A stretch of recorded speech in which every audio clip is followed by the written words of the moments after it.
Amis, c'est le foot en débrief, j'espère que vous allez bien. Aujourd'hui, on se retrouve pour le débrief de Inter Milan FC Barcelone.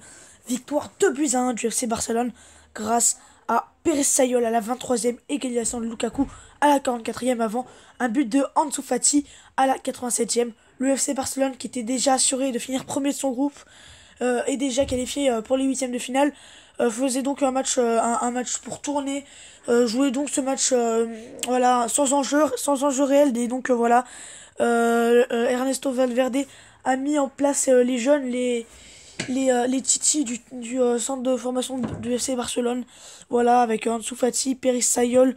On va voir dans la composition que voilà, ce n'était pas une équipe barcelonaise avec tous les meilleurs joueurs, avec déjà un gardien Neto, Jean-Claire Todibo, l'ancien joueur de Toulouse, Clément Langlais, Samuel Umtiti. Ensuite, il y a Moussa Wagué, Ivan Rakitic, Arturo Vidal, Firpo Junior. Ensuite, voilà, vers l'avant, Alinea, Griezmann en pointe et Pérez Sayol. Voilà, c'était donc sans Messi, sans Suarez. Voilà, les Barcelonais qui faisaient tourner. Voilà, c'était pas le match le plus important pour eux. Et en face, il y avait une équipe de l'Inter Milan qui jouait pour un match avec énormément d'enjeux, car l'Inter Milan devait absolument s'imposer si voulait voir le goût des huitièmes de finale de Ligue des Champions.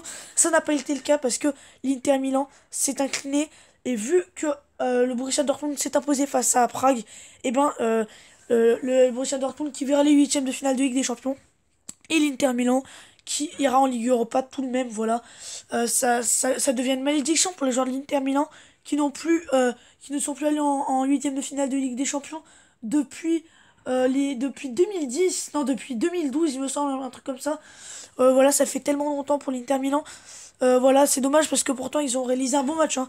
Donc on va voir, hein, on va voir. Donc comme la saison passée, l'Inter Milan s'arrête au port des huitièmes, battu à San Siro, éliminé par un FC Barcelone rajeuni.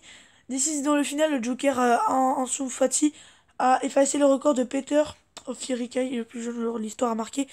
Et voilà, franchement, on n'aura pas vu un grand Barcelone, mais les Barcelonais qui ne jouaient un match sans enjeu, les Barcelonais qui étaient déjà qualifiés et allaient gagner à San Siro. Moi, je m'attendais à ce que l'Inter Milan gagne ce match. Ça aurait été tant mieux pour l'Inter Milan. Et ben ils l'ont perdu. Voilà, l'Inter Milan qui aurait été bon, qui aurait été dominateur de ce match.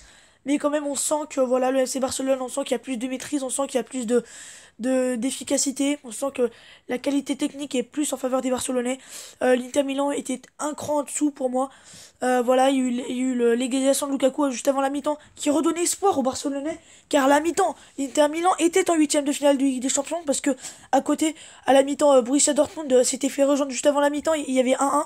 Du coup, à la mi-temps, l'Inter Milan était en huitième de finale de Ligue des Champions avec le nul du Borussia Dortmund et l'égalisation de Lukaku. Voilà, donc en une minute même pas, l'espoir est re- est re- était de retour, mais en deuxième mi-temps, avec le but de Borussia Dortmund face à Prague et l'Inter Milan qui n'arrivait pas à marquer ce but, et bah du coup, bah voilà, les espoirs sont retombés, et le but d'Ansu Fati qui a fait vraiment très très mal aux joueurs de l'Inter Milan. Voilà, c'est dommage pour eux. Voilà. Ça fait deux fois, donc la saison dernière ils étaient déjà dans le groupe de Barcelone, ils avaient été éliminés aussi dès les huitièmes de finale, enfin dès les phases de groupe, ils avaient été allés en Ligue Europa ensuite. Mais voilà, c'est une grosse déception pour l'Inter Milan. Voilà, ça devait être une soirée de folie. Malheureusement, ça ne l'a pas été parce qu'en face, le FC Barcelone est vraiment trop fort. Le FC Barcelone est vraiment incroyable. Voilà, ils sont pas exceptionnels, mais ils sont efficaces, ils marquent des buts.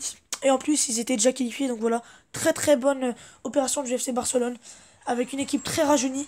Et Ansu Fati qui va donner la victoire à Barcelone. Et Inter Milan qui ne sera pas donc en Ligue Europa. Donc voilà, je vous rappelle les buteurs: Pérez Sayol à la 23e, Lukaku à la 44e et Fati à la 87e. Donc si vous avez aimé ce débrief, n'hésitez pas à le dire en commentaire et à le liker et à le partager. En tout cas, les amis, je vous dis à très vite pour de prochaines vidéos. C'était le foot en débrief. Les amis, bye.